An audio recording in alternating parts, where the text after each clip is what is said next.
because we had this amazing video from James O'Keefe on Twitter, but the guy in the video is Serge Varley, a BlackRock recruiter, and they basically did a hidden camera sting on him. I think it's where, you know, they get someone, like, looks him up on Tinder, goes on a date with him, and gets him to spill the beans on like all this stuff about BlackRock, you know, just asking questions, just nonchalantly asking questions.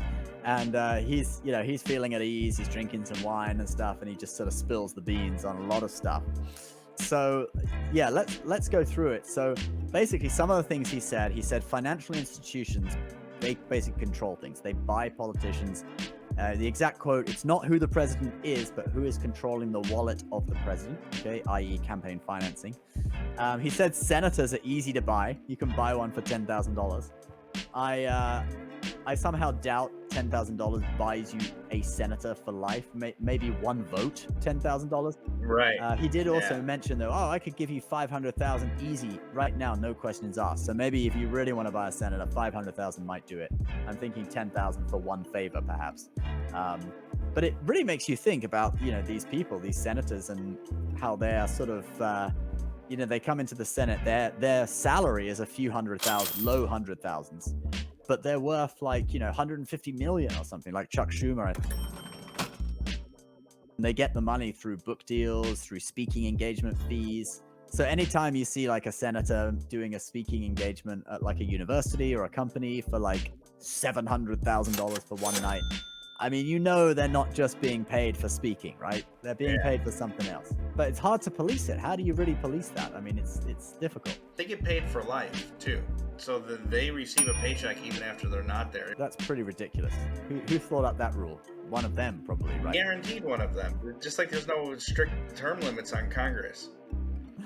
Oh man, paid for life. Wow. That's, yeah. So let's hear this BlackRock conversation. Because BlackRock, you know, this is the wealthiest investment fund in the world. I work for a company called BlackRock. Let me tell you, it's not who's the president. It's who's controlling the wallet. So it's and who's that? The hedge funds, BlackRock, the banks. These guys run campaign financing. Yep, you can buy your candidates. And obviously we have the system in place. First there's the senators, and these guys are rich. You got 10 grand, you can buy a senator. I can give you 500K right now, no questions asked. Yeah. I'm gonna do this, we're done. Does like everybody do that? Does BlackRock do that? It doesn't matter who wins. They're still right. They're in my pocket at this point. They don't want to be in the news. They don't want people to talk about them. They don't want to be anywhere on the radar. Why not? I don't know, but I suspect it's probably because it's easier to do things when people aren't thinking about it. So that's basically part of it. You guys can go on James O'Keefe's OMG News on Twitter and check it all out. But we'll give you a little bit more of what he said. He goes on to say that the Ukraine war is good for business.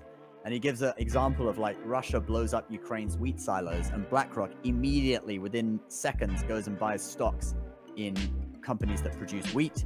And then, of course, because the silos are blown up, the price of wheat goes up, and within an hour or so, other people start buying in, retail investors buy in and pump the price, and then they immediately sell. So the volatility of the war in Ukraine, he just, you know, with a straight face says, oh, it's good for business, you know, and they want it to continue. Then, funnily enough, James O'Keefe adds in, you know, BlackRock, they own large portions of Target, Anheuser-Busch, Fox, all the companies that have been sort of in the news recently for their woke policies and have been boycotted, which is kind of amusing.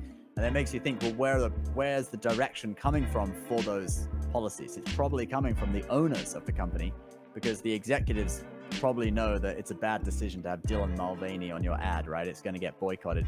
But if the owners are like, no, we're doing this because there's an ideologically driven thing, and they actually don't care if the company tanks a little bit, its stock, BlackRock probably sees it as a chance to buy the dip and pick up more Anheuser-Busch stock or whatever, right? So another thing is that they talk about how the news is totally manipulated. And at the end of it, the guy says to the woman he's on a date with, the undercover reporter who's posing as a date, I think, he says, oh, if you want financial advice, just do the opposite of what, you know, financial people say on the news. And he gives the example of Jim Cramer. And he says, yeah, that's where the inverse Cramer, you know, there's an ETF called the inverse Cramer ETF. So they buy stocks in all the companies that Jim Cramer doesn't recommend. and ditch the ones he does, and it actually makes money. And then yeah, there we go. Yeah. Inverse Kramer tracker ETF. I love that. I might invest in it, maybe. But and then later on, at the end, he says that Larry Fink, or the woman tells him that Larry Fink just sold 100 million BlackRock shares, and he's like, oh, maybe he has some insider information about my company. That's not good.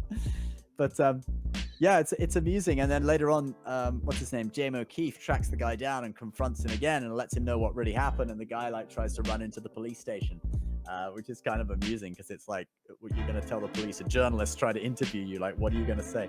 So that was pretty amusing. BlackRock, of course, it's one of the 4 companies that control everything. So you got BlackRock, Vanguard, State Street, and Fidelity.